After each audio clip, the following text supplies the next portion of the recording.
13 পৃষ্ঠার প্রথম আয়াত, ওয়ালাম্মা জাআহুম রাসূলুম মুসাদ্দিকুল লিমা মাআহুম, ওয়ালাম্মা জাআহুম রাসূলুম মিন ইনদিল্লাহ মুসাদ্দিকুল লিমা মাআহুম।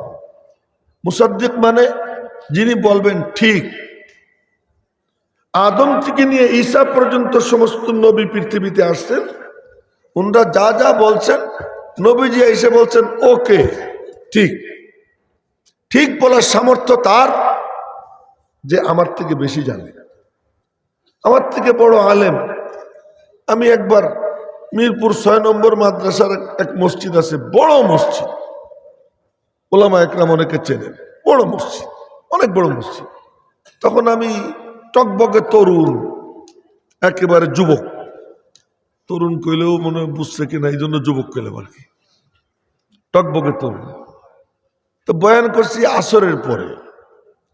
বয়ানের বিষয় ছিল কি আর এখন আমি মনে করতে পারি না, আয়াত মনে আছে কিন্তু কি কইছিলাম মনে নাই। আর রহমান আল্লামাল কুরআন খলাকাল ইনসান আল্লামাহুল বায়ান, এর উপরে বয়ান করছিলাম। কি বয়ান করছিলাম পরে অনেক চেষ্টা করছি, আর মনে করতে পারিনি আজও পর্যন্ত না। তো বয়ান করে বের হইতেছি, মসজিদ থেকে বের হব, দেখি সামনে দাঁড়ানো পীর মহসিন উদ্দিন দুদু মিয়া রহমতুল্লাহ। এই নাক পরে চুলকিও, আমার দিকে তাকাও, একজন এলোমেলো থাকবে না। পীর মহসিন উদ্দিন দুদু মিয়া বহুত বড় বুজুর্গ ছিলেন, আবার পাশে ছিলেন আমার উস্তাদ আল্লামা কাজী মুতাসিম বিল্লাহ রহমতুল্লাহ, দুইজন। আমি মসজিদ থেকে বের হইতেছি, দুদু মিয়া বললেন ও আজকে করলো, তো কাজী সাহেব হুজুর বললেন ও করছে। উনি আমার বুকের মধ্যে ওনার ডান হাতে লাঠি, বাম হাত দিয়ে 3টা থাপ্পড় দিলেন, বললেন সাব্বাস বেটা, চমৎকার। উনি আমার ঠিক বললেন, উনি ঠিক বলার সামর্থ্য রাখেন। আমি একদিন বয়ান করতেছিলাম ইসলামপুর, তখন আমি একেবারে তরুণ, ওখানেও সভাপতি ছিলেন কাজী মুতাসিম বিল্লাহ রহমতুল্লাহ আলাইহি, ইসলামিয়া মাদ্রাসার পাশেই। প্রধান বক্তা ছিলেন মৌলানা আমিনুল ইসলাম সাহেব রহমতুল্লাহ আলাইহি। উনি তো গিয়ে স্টেজে উঠতেন, ওনার অভ্যাস ছিল, কিন্তু ওই দিন উনি পরে উঠছেন, আগে বসে বসে কতক্ষণ বয়ান শুনছেন, পরে স্টেজে আসছে। স্টেজে এসে বলল বয়ান কে করেছে, ওনার কথা বলার স্টাইল ছিল আলাদা, বয়ান কে করেছে। তো কাজী সাহেব বললেন ও করেছে। আইসা আমার বুকে জড়াই ধরে, আমি তো ছোট মানুষ, বুকে জড়াই ধরলেন এবং প্রশংসা করলেন। এইটা বলতে পারে কে, যে আমার থেকে বেশি জানে, যে আমার বয়ানকে মাপতে পারে, মাপার মতো যন্ত্র যার কাছে আছে, সে বলবে ঠিক। ওই যে একটা মাথা নিচের দিকে দিয়ে রাখছিস তুই, মারবো কিন্তু, মাথা নিচের দিকে কেউ দিবে না, ছোট মানুষ তো তাই তুই কইলাম আর কি। হ্যাঁ, মাথা সোজা রাখো সবাই, ঠিক। এই বলাটা এখন ওয়াজ মাহফিলের একটা বেদাত চালু হয়ে গেছে। হুজুর কিছু বলে, সবাই বলে ঠিক। আজীব ব্যাপার, এ কোন সিস্টেম? আমি তো কোনো হাদিসে পাই না যে আমার নবীজি বয়ান করতেন আর আবু বকর সিদ্দিক বলছেন ঠিক, ওমর বলছেন ঠিক, উসমান আলী বলছেন ঠিক, আবু হুরায়রা বলছেন ঠিক, একটা হাদিসও নাই।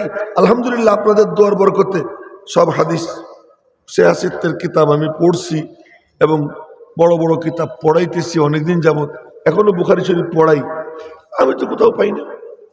আমরা এটা কোত্থেকে পাইলাম?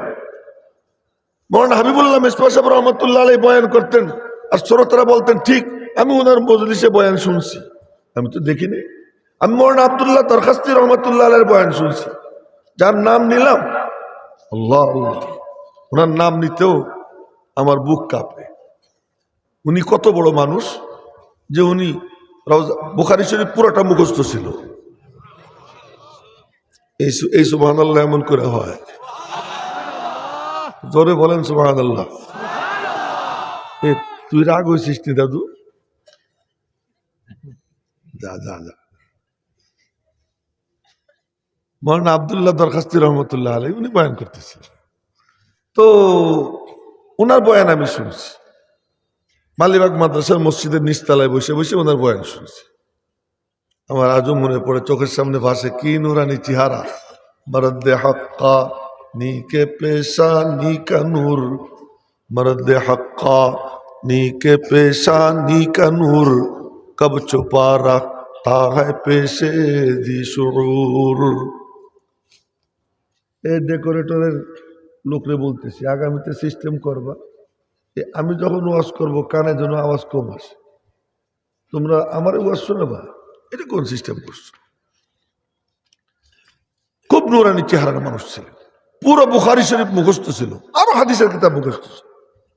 রওজা পাকের পাশে গিয়ে সালাম দিছেন, আসসালামু আলাইকা ইয়া রাসূলুল্লাহ, আসসালামু আলাইকা ইয়া নবিয়াল্লাহ, আসসালামু আলাইকা ইয়া খায়রা খালকিল্লাহ। লম্বা টাইম সালাম দিয়া এরপরে আইসে একটু বিশ্রাম নিচ্ছেন, বিশ্রাম করতেছেন, ঘুমাইতেছেন, নবীজির সঙ্গে দেখা হয়ে গেছে। এই তুই কি করিস রে, মারবো কি? এদিকে চোখ রাখবি, একবারও নিচের দিকে তাকাবি, হ্যাঁ মনে রাখিস, পরে বলবো না এটা কেন বলতেছি। এই দাদু হাসিস না, এদিকে চাইয়ে থাক। আচ্ছা, নবীজির সঙ্গে দেখা হয়ে গেছে। নবীজির সঙ্গে দেখা হওয়া মানে কি? বুখারী শরীফের হাদিস, নবীজি বলেন, মান রাআনি ফিল মানাম, ওই যে ওই মুরব্বীর মাথাও সোজা করে দেন আপনারা, ওই যে সোজা করে দেন, এদিকে চাইয়ে থাকেন, চোখের দিকে, একটা চোখও নিচে রাখবেন। বুখারী শরীফের হাদিস, নবীজি বলেন, মান রাআনি ফিল মানাম ফাকাদ রাআনি, যে স্বপ্নে আমাকে দেখলো সে আমাকেই দেখলো। আর একটু জোরে বলেন না আল্লাহু আকবার। অন্য এক হাদিসে নবীজি বলেন, মান রাআনি ফিল মানাম ফাকাদ রাআল হাক্কা, যে স্বপ্নে আমাকে দেখছে সে বাস্তব দেখছে। সুবহানাল্লাহ কয় না, এই বুড়া তো কয়নি। হাঁটু সাইডে দেন, হাঁটু সাইডে দিয়ে তাজা হয়ে যায়। হ্যাঁ মাশাআল্লাহ। এখন আর একবার জোরে বলেন না আল্লাহ, আরো জোরে বলেন না আল্লাহ। আর কিচ্ছু দরকার নাই, দরকার একটাই,